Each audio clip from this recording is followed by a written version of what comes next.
pouquinho do sistema endócrino em menos de 5 minutos. É a glândula pineal que produz um hormônio chamado de melatonina. Melatonina é o hormônio da escuridão. Para algumas pessoas, o aumento na concentração de melatonina ocorre por volta das 21 horas. Para outras pessoas, isso ocorre por volta das 22h30, das 23 horas. Como a gente observa, a melatonina ela começa a aumentar a sua concentração na corrente sanguínea por volta desse horário e atinge um pico de concentração por volta das 2, 3 horas da manhã.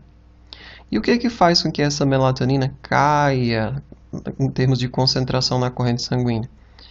É o aumento do cortisol, gente. Então, o cortisol ele começa a se elevar por volta desse horário e isso faz com que a produção de melatonina comece a diminuir bastante.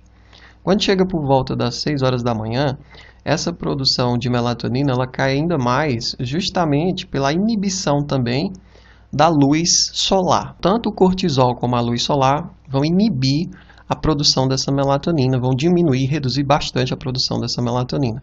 É importante a gente observar aqui neste gráfico que quando o cortisol ele se eleva, a melatonina cai.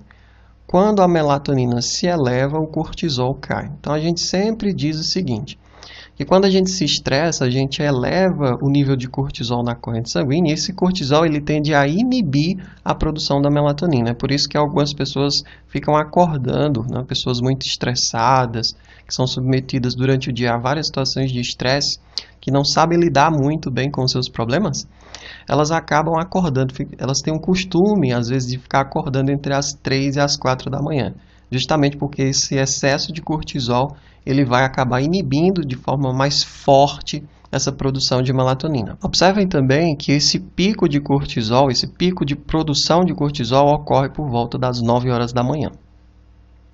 Bom, doutor, mas quais são as funções da melatonina? Por que ela é tão importante para o nosso corpo?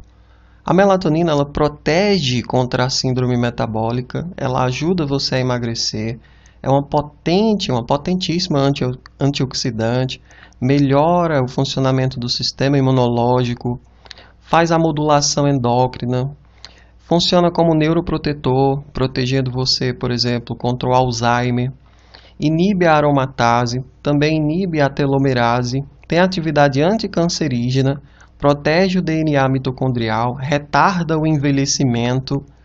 É isso mesmo. Dormir ajuda a retardar o envelhecimento. Isso ocorre bastante pela questão da melatonina.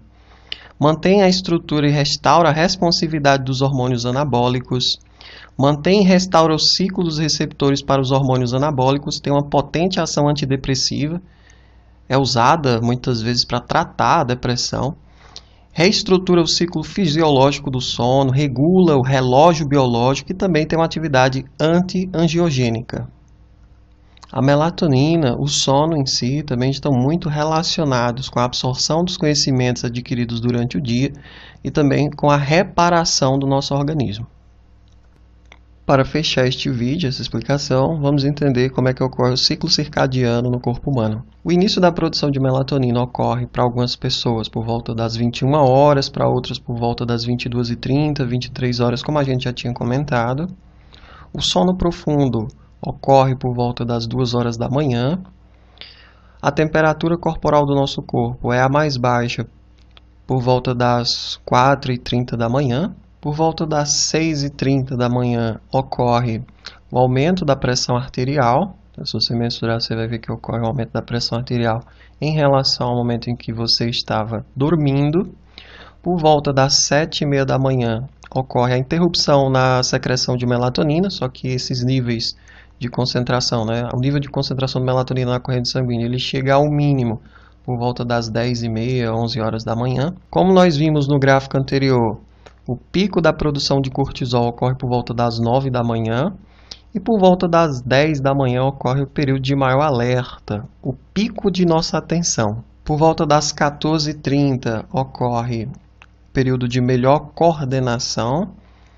Por volta das 17 horas ocorre o período de maior eficiência cardiovascular ou cardíaca e também da força muscular. Por volta das 18 horas ocorre o momento de maior pressão sanguínea, maior pressão arterial.